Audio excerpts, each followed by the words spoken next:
भिवंडी तालुक्यातील वाशिंद येथे ओम साई सागर प्रतिष्ठान वाशिंद यांच्या वतीने साई पालखी सोहळ्याचे आयोजन करण्यात आले आहे।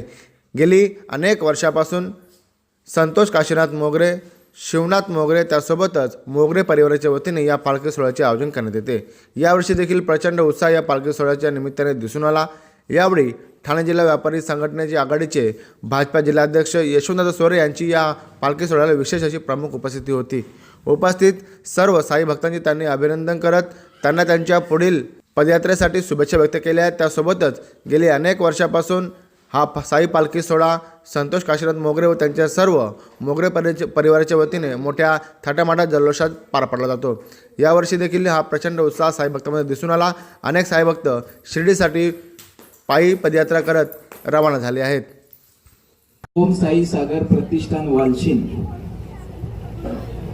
यांच्या माध्यमातून प्रकाश मोगरे, संतोष मोगरे, दिलकोश मोगरे आणि शिवा मोगरे यांच्या माध्यमातून सतत 15 वर्ष वाशिंद ते श्री क्षेत्र शिर्डी या पालखी सोहळ्याचं आयोजन करण्यात येत असतं।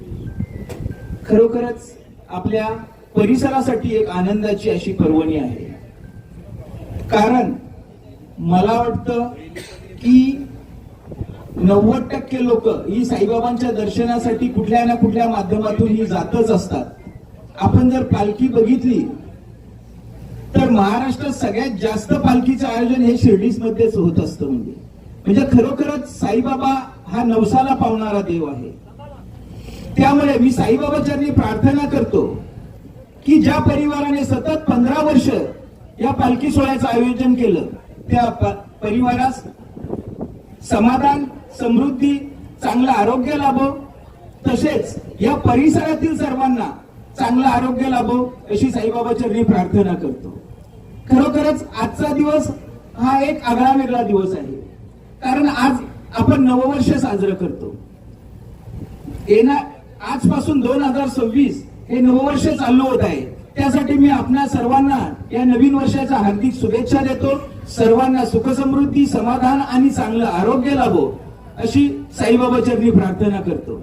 खरोखरच या पालखीमध्ये जे पदयात्री जातात, जे साई भक्त चालत असतात, त्यांना एक नम्रतेची विनंती करतो की आपण जाताना ज्या आनंदाने, ज्या उत्साहाने आपण या पालखी सोहळ्यात सहभागी होता, त्याला कुठेतरी दुःखाचं गालबोट लागणार नाही याची काळजी घेऊन आपण स्वतःचं रक्षण कसं करू आणि अतिशय शिस्तीचं पालन करून आपण साईबाबा शिर्डीपर्यंत पोहोचावं अशा मी आपल्याला मनापासून प्रार्थना करतो की कुठलाही व्यत्यय येणार नाही यासाठी प्रत्येक साई भक्ताने आपलं कर्तव्य बजावलं पाहिजे।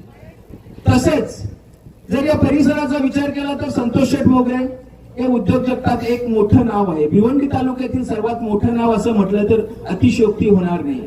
खरोखरच त्यांच्या माध्यमातून त्यांचे भाऊ प्रकाश मोगरे असतील, जर आमने लोणार परिसराचा विचार केला तर वारकरी संप्रदायामध्ये एक अतिशय मोठं नाव आहे।